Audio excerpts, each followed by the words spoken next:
Une voiture neuve de 42 000 se déprécie et elle perd environ 18% de sa valeur à chaque année. Donc, elle perd 18%.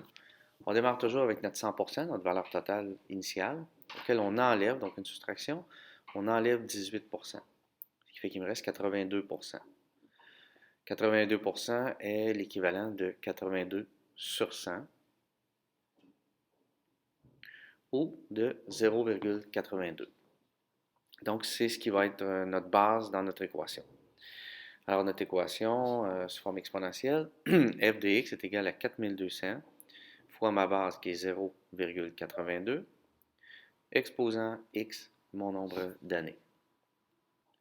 Toujours intéressant ici de tracer un schéma, un graphique, pour se donner une idée de ce qui va se passer plus tard.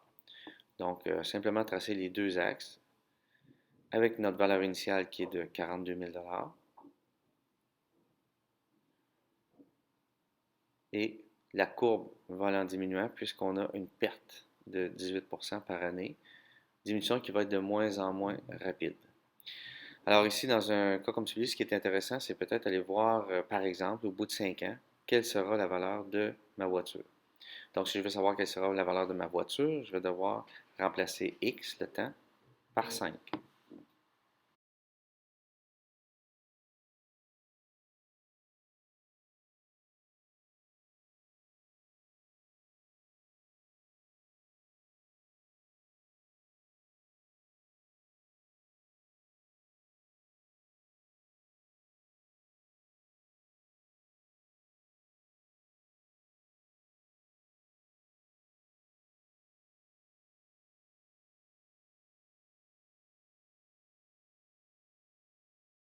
Une autre façon de calculer cette valeur, qui est un petit peu plus longue, mais qui est très efficace, est d'utiliser plutôt l'équation. Donc, appuyer sur Y égale sur la calculatrice, et on entre l'équation, et au lieu de marquer exposant 5, on inscrit exposant X.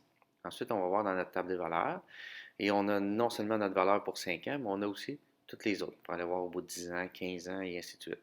Donc, c'est pratique parce qu'instantanément, on a toutes les valeurs. L'autre question aussi que l'on peut se poser, c'est à l'inverse, c'est-à-dire, par exemple, à quel moment, après combien d'années, est-ce que ma voiture vaudrait 25 000 Donc, si la valeur de ma voiture vaut 25 000, je vais remplacer Y par 25 000 et je vais devoir trouver X, le temps. Donc, arithmétiquement, c'est assez simple pour commencer. Je vais tout de suite éliminer le 42 000 en divisant des deux côtés par 42 000. Par contre, c'est les limites de l'arithmétique, c'est que là, je ne peux plus isoler mon x. Donc, je vais devoir utiliser une autre méthode.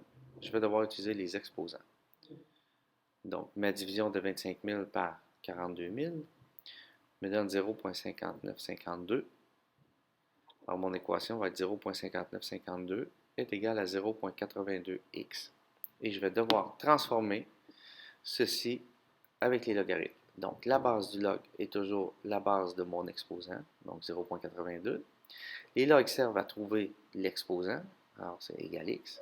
Il me reste à placer le 0,5952 et je fais le calcul.